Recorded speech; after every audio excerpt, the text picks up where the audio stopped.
सर्वमंगल मांगल्ये शिवे सर्वार्थ साधिके शरण्य त्र्यंबके गौरी नारायणी नमोस्तुते। माता रानी की जय। नमस्कार भक्तों, आप सबका हरिहर भक्ति चैनल में हार्दिक स्वागत है। आप सभी पर हरि और हर की कृपा सदैव बनी रहे।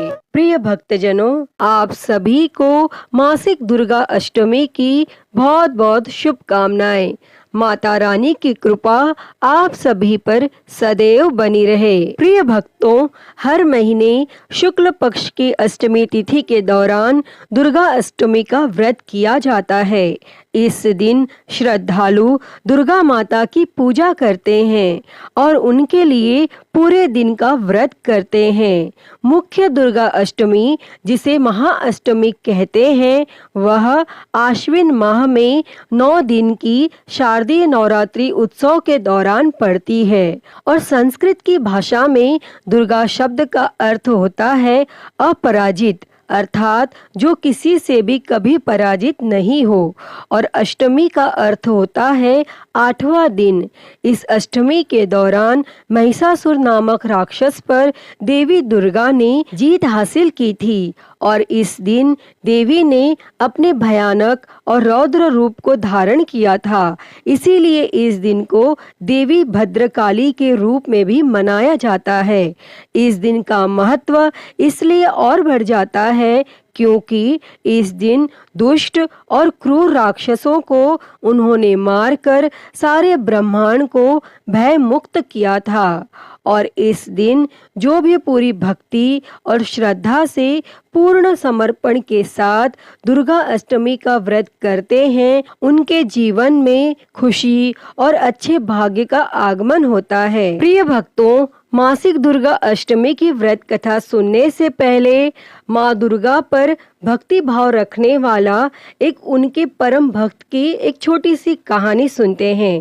यह कहानी एक सुखद गांव की है जहां एक विशेष रूप से भक्ति भावना रखने वाला शक्ति पूजक रहता था, जिसका नाम धनुष था। धनुष ने अपने गांव में दुर्गा पूजा को बड़ी श्रद्धा भाव से मनाने का आयोजन किया।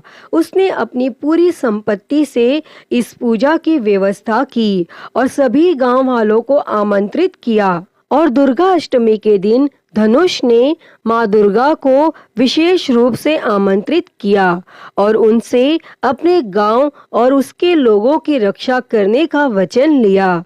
उसने एक उच्च स्थान पर शक्ति पूजन का आयोजन किया और वहां पर माँ दुर्गा की मूर्ति स्थापित की।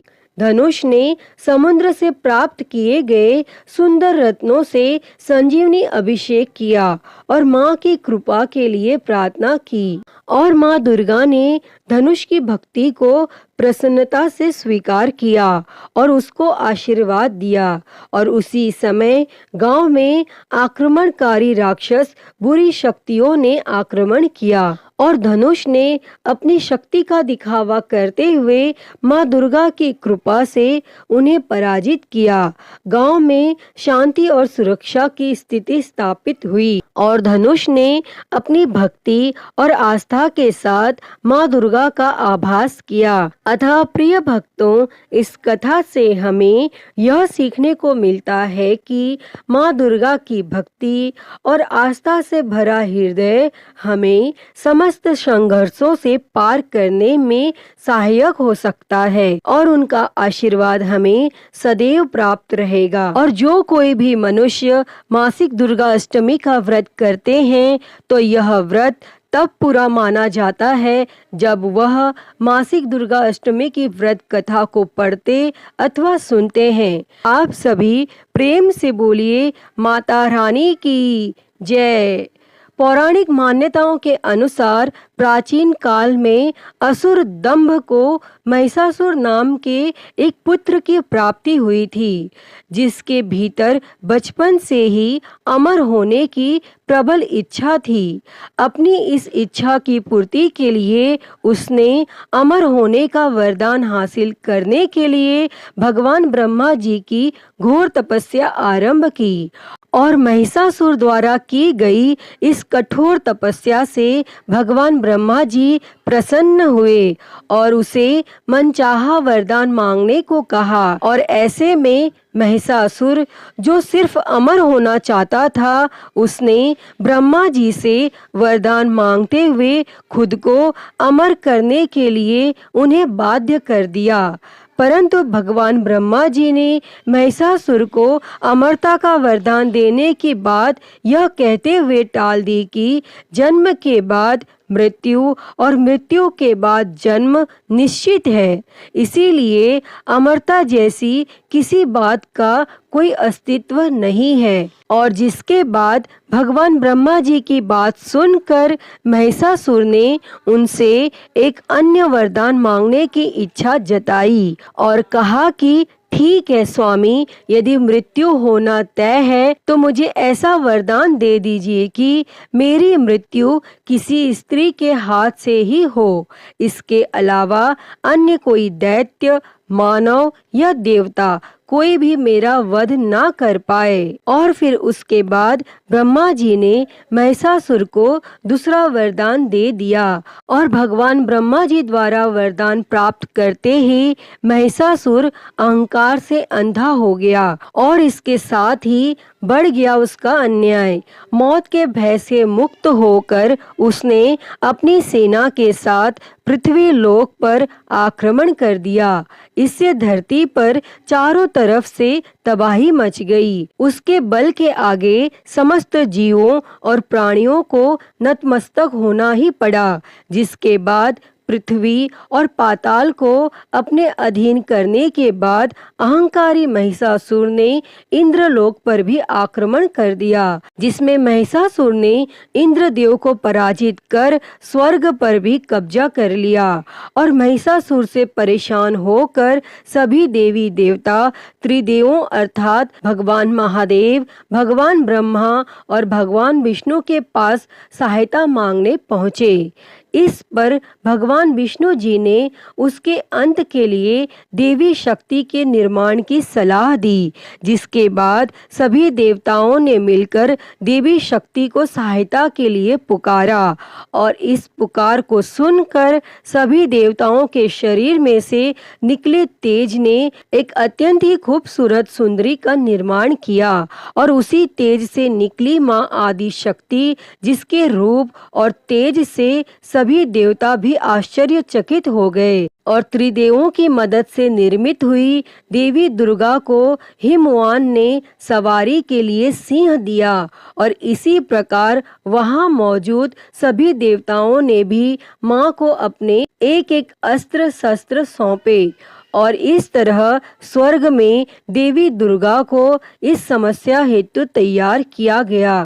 और माना जाता है कि देवी का अत्यंत सुंदर रूप देखकर महिषासुर उनके प्रति बहुत ही आकर्षित होने लगा और उसने अपने एक दूत के जरिए देवी माँ के पास विवाह का प्रस्ताव तक पहुँचाया। और अहंकारी महिषासुर की इस ओछी हरकत ने देवी भगवती को अत्यधिक क्रोधित कर दिया और जिसके बाद ही माँ ने महिषासुर को युद्ध के लिए ललकारा।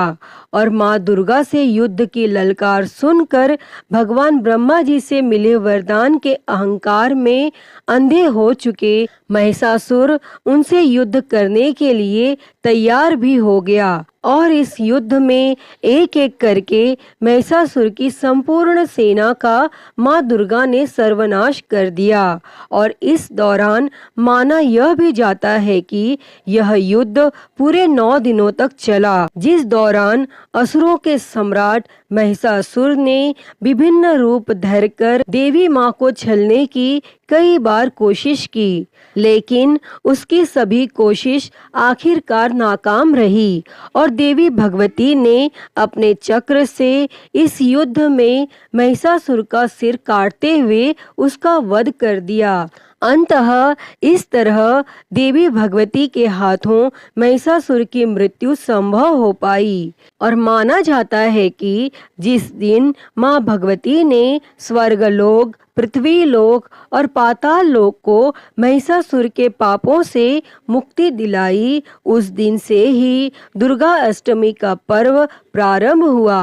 अतः हे देवी माँ, इस कथा को कहते, सुनते और हुंकारा भरते पर सदैव अपनी कृपा बनाए रखना। तो बोलिए दुर्गा माता की जय, माँ भगवती की जय। तो मैं उम्मीद करती हूँ कि आपको आज की यह कथा पसंद आई होगी और यह कथा अच्छी लगी हो तो इस वीडियो को लाइक करें, ज़्यादा से ज़्यादा शेयर करें और कमेंट में दुर्गा मैया की जय लिखना ना भूलें और हरिहर भक्ति चैनल को सब्सक्राइब कर नोटिफिकेशन बेल को ज़रूर ऑन कर लें। हर हर महादेव। धन्यवाद।